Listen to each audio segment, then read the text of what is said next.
Hello friends, कैसे हैं आप सब। उम्मीद करता हूँ आप सब अच्छे होंगे और आपकी स्टडी बिल्कुल अच्छी चल रही होगी। तो आज की इस वीडियो में डिस्कस करेंगे डीआरडीओ के टेक्नीशियन ए, जिसमें कि फीटर, टर्नर, मशीनिस्ट, यानी कि इन तीनों ट्रेड से जो प्रीवियस ईयर जो एग्ज़ाम हुआ था उनमें कैसे कैसे क्वेश्चंस पूछे गए होते हैं, उन सभी क्वेश्चंस को डिस्कस करेंगे। तो ये प्रैक्टिस सेट 81 रहने वाला है और इसके पहले मैंने 80 प्रैक्टिस सेट दे रखा है। अगर आप लोगों ने इन सभी प्रैक्टिस सेट को नहीं देखा है तो जाकर देख सकते हैं, प्लेलिस्ट में इसका वीडियो आपको मिल जाएगा।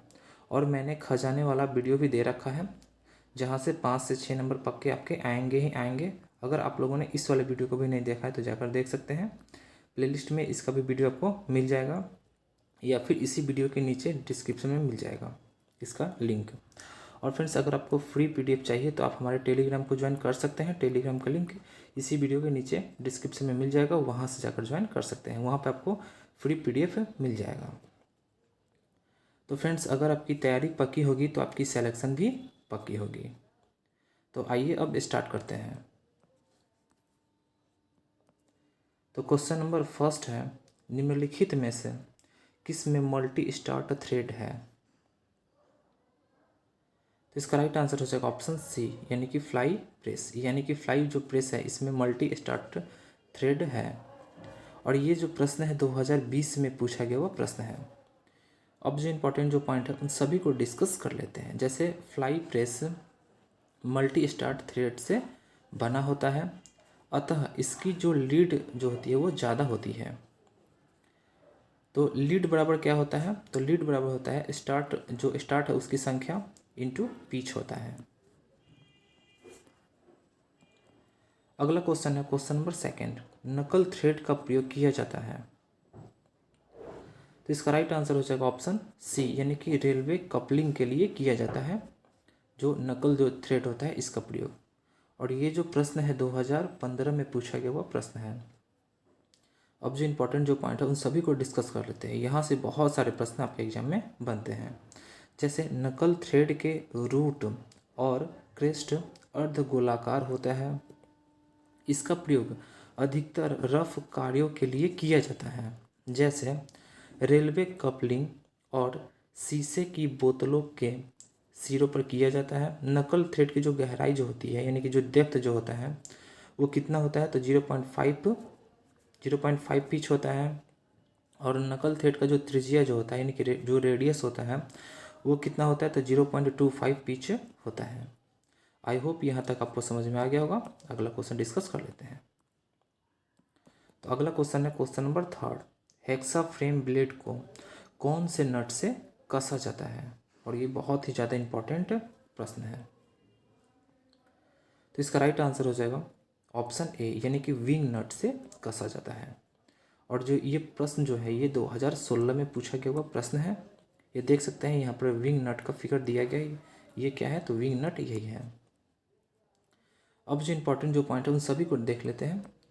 यहाँ से बहुत सारे प्रश्न आपके एग्जाम में बनते हैं। जैसे हेक्सा फ्रेम ब्लेड को विंग नट या फ्लाई नट, यानी कि जो विंग नट जो होता है उसका एक और नाम होता है जो कि फ्लाई नट से भी जाना जाता है, इसी से कसा जाता है।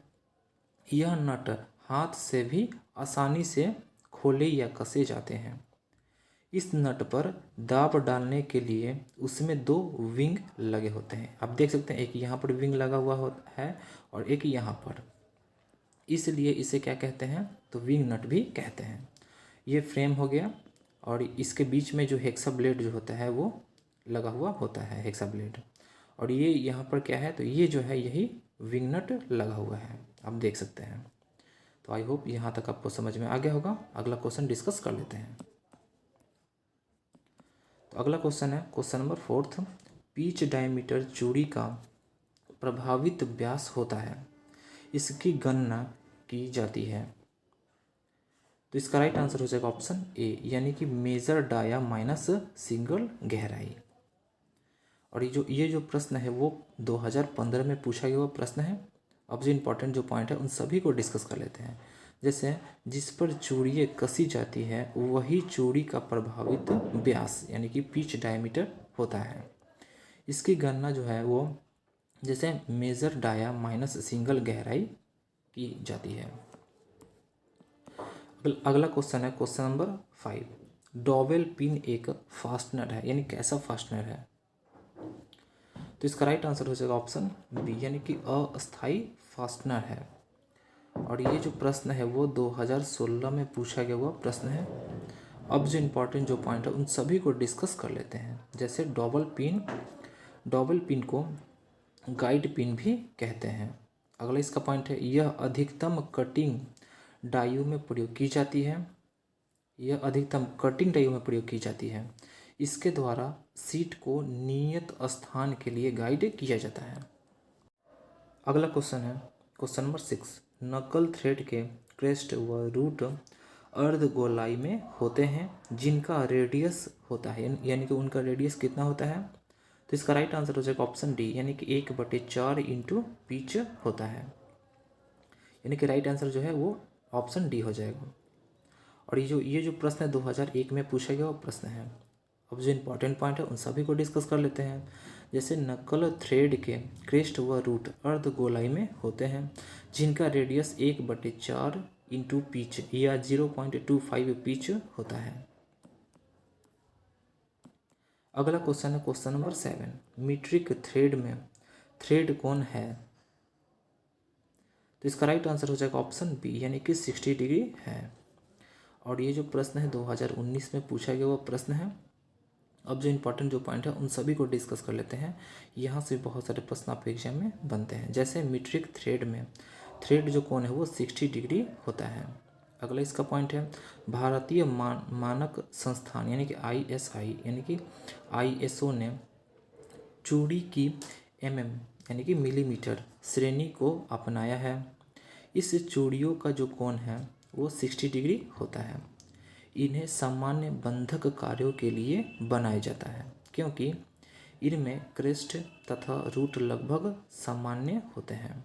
अगला इसका पॉइंट है, ISI चूड़ी जिसे मीट्रिक चूड़ियों के नाम से भी जाना जाता है, इन्हें 2 श्रेणियों में बांटा गया है, कोर्स चूड़ी तथा फाइन चूड़ी। अगला क्वेश्चन है क्वेश्चन नंबर 8। प्लग कॉक का प्रयोग करते हैं।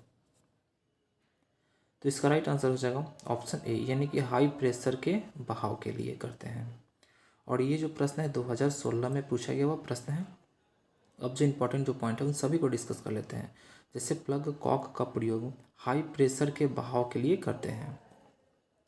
बहाव को रोकने या जाने देने के लिए इसकी बॉडी में एक समांतर टेपर या गोलाकार प्लग लगा होता है। यह पाइप के क्षेत्रफल के बराबर होल में फिट रहता है। अगला क्वेश्चन है क्वेश्चन नंबर 9। समलंब चूड़ी में पार्श्वों के बीच का कोण जो है वो होता है, यह है। तो इसका राइट आंसर हो जाएगा ऑप्शन ए, यानी कि 30 डिग्री है। और ये जो प्रश्न है वो 2017 में पूछा गया वो प्रश्न है। अब जो इम्पोर्टेंट पॉइंट है उन सभी को डिस्कस कर लेते हैं। जैसे समलंब चूड़ी में पार्श्वों के बीच का जो कोण है वो 30 डिग्री होता है। अगला इसका पॉइंट है, इंडियन स्टैंडर्ड यानी BIS थ्रेड के कोण का जो मान होता है वो 60 डिग्री होता है। अगला इसका पॉइंट है, नकल थ्रेड में 30 डिग्री कोण बना होता है। अगला क्वेश्चन डिस्कस कर लेते हैं। अगला क्वेश्चन है क्वेश्चन नंबर 10। अक्ष के सापेक्ष सामान्य रूप से मापी गई थ्रेड के क्रेस्ट और रूट के बीच की दूरी को कहा जाता है। तो इसका राइट आंसर हो जाएगा ऑप्शन बी, यानी कि थ्रेड की गहराई। और ये जो प्रश्न है 2019 में पूछा गया प्रश्न है 3rd शिफ्ट में। अब जो इम्पोर्टेंट जो पॉइंट है उन सभी को डिस्कस कर लेते हैं। जैसे स्क्रू थ्रेड में अक्ष के सापेक्ष सामान्य या लंब रूप से मापी गई थ्रेड के क्रेस्ट और रूट के बीच की दूरी को चूड़ी की गहराई यानी कि डेप्थ ऑफ थ्रेड कहते हैं। अगला क्वेश्चन है क्वेश्चन नंबर 11। निम्नलिखित में से कौन सी चूड़ी के पारिभाषिक शब्दावली से संबंधित नहीं है? तो इसका राइट आंसर हो जाएगा ऑप्शन बी, यानी कि मार्जिन। और ये जो प्रश्न है 2020 में पूछा गया वो प्रश्न है। अब जो इम्पोर्टेंट पॉइंट है उन सभी को डिस्कस करते हैं। जैसे pitch, flank, root, crest, nominal व्यास आदि चूड़ियों के शब्दावली है, मार्जिन इसकी शब्दावली नहीं है। अगला इसका पॉइंट है, मार्जिन शब्दावली रिवेट, जोड़, ड्रिल, औजार आदि में प्रयुक्त होता है। अगला क्वेश्चन है क्वेश्चन नंबर 12, ताप और विद्युत का अच्छा सुचालक निम्न है। तो इसका राइट आंसर हो जाएगा ऑप्शन सी, यानी कि तांबे की तार। और ये जो प्रश्न है 2016 में पूछा गया हुआ प्रश्न है।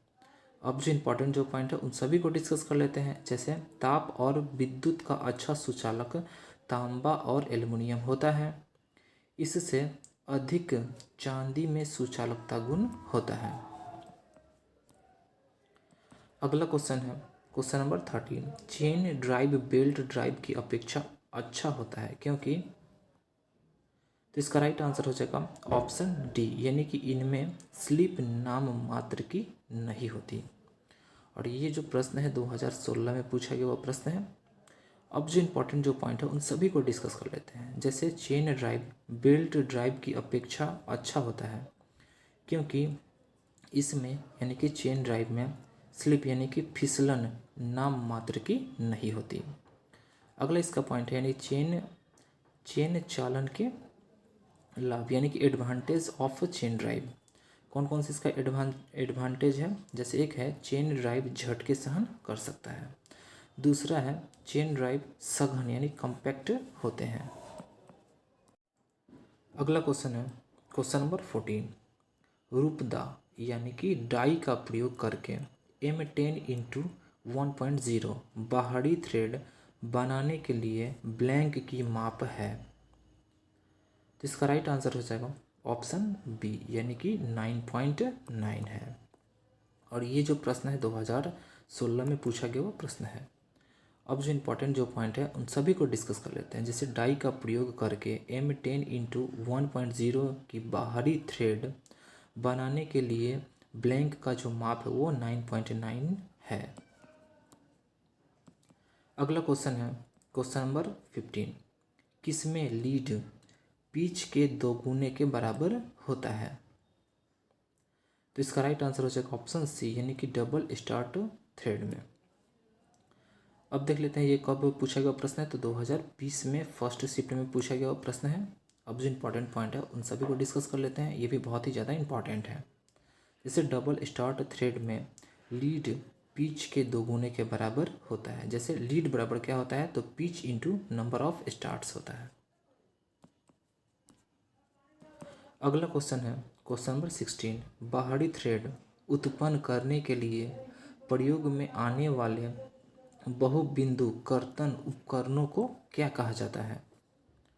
तो इसका राइट आंसर हो जाएगा ऑप्शन ए, यानी कि चेजर्स कहा जाता है। और ये जो प्रश्न है 2018 में पूछा गया हुआ प्रश्न है। अब जो इम्पोर्टेंट जो पॉइंट है उन सभी को डिस्कस कर लेते हैं। जैसे बाहरी थ्रेड उत्पन्न करने के लिए प्रयोग में आने वाले बहुबिंदु कर्तन उपकरणों को चेजर्स कहा जाता है। अगला इसका पॉइंट है, टैप के द्वारा सिलिंड्रिकल छेदों में आंतरिक चूड़ियाँ काटी जाती है, यह भी एक बहुबिंदु कर्तन उपकरण है। अगला क्वेश्चन है question number 17, counter sinking head screw और डिबरिंग के लिए उपयुक्त कोण कितना होता है। तो इसका राइट आंसर हो जाएगा ऑप्शन डी, यानी कि 90 डिग्री होता है। और ये जो प्रश्न है 2018 में पूछा गया हुआ प्रश्न है।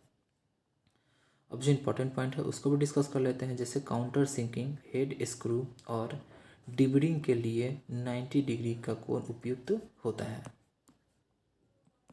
अगला क्वेश्चन है क्वेश्चन नंबर 18, मशीन औजारों का अग्रिम यानी कि लीड स्क्रू यानी कि अग्रिम पेंच यानी कि लीड स्क्रू किससे बना होता है। तो इसका राइट आंसर हो जाएगा ऑप्शन ए, यानी कि समलंबाकार चूड़ी से बना होता है। और ये जो प्रश्न है 2016 में पूछा गया हुआ प्रश्न है। अब जो इम्पोर्टेंट जो पॉइंट है उन सभी को डिस्कस कर लेते हैं। जैसे मशीन औजारों का अग्रिम पेंच यानी कि लीड स्क्रू समलंबाकार चूड़ी से बना होता है। अगला है लीड स्क्रू की सहायता से खराद पर फीड यानी कि भरण दिया जा सकता है। तथा चूड़ियाँ काटी जा सकती है। अगला क्वेश्चन है क्वेश्चन नंबर 19। रिवेट का गोल शीर्ष बनाने के लिए रिवेट की लंबाई रखी जाती है अर्थात, तो इसका राइट आंसर हो जाएगा ऑप्शन ए यानी कि T+D, और डी जो है वो 1.3 to 1.6। और ये जो प्रश्न है 2013 में पूछा गया हुआ प्रश्न है। अब जो इम्पोर्टेंट जो पॉइंट है उन सभी को डिस्कस कर लेते हैं। जैसे रिवेट का गोल शीर्ष बनाने के लिए रिवेट की लंबाई T+D और जो T+D और जो D है 1.3 से यानी कि 1.3 to 1.6 रखी जाती है। अगला क्वेश्चन है क्वेश्चन नंबर 20। फ्लैट हेड बनाने के लिए रिवेट की लंबाई रखी जाती है, तो इसका राइट आंसर हो जाएगा ऑप्शन बी यानी कि T+D और जो D है वो 0.8 to 1.2 रखी जाती है। और ये जो प्रश्न है 2006 में पूछा गया प्रश्न है। अब जो इम्पोर्टेंट पॉइंट है उन सभी को डिस्कस कर लेते हैं। जैसे रिवेट का फ्लैट हेड बनाने के लिए रिवेट की लंबाई T+D और जो D है वो 0.8 to 1.2 रखी जाती है। तो फ्रेंड्स आज के लिए इतना ही। वीडियो कैसा लगा? अगर आपको वीडियो अच्छा लगा हो तो वीडियो को लाइक करें, चैनल को सब्सक्राइब करें और बेल आइकन को दबाएं ताकि नोटिफिकेशन आपको टाइम से मिल सके और आप अपडेट रह सकें। और फ्रेंड्स अगर आपको फ्री PDF चाहिए तो आप हमारे टेलीग्राम को ज्वाइन कर सकते हैं। टेलीग्राम का लिंक इसी वीडियो के नीचे डिस्क्रिप्शन में मिल जाएगा, वहाँ से जाकर ज्वाइन कर सकते हैं।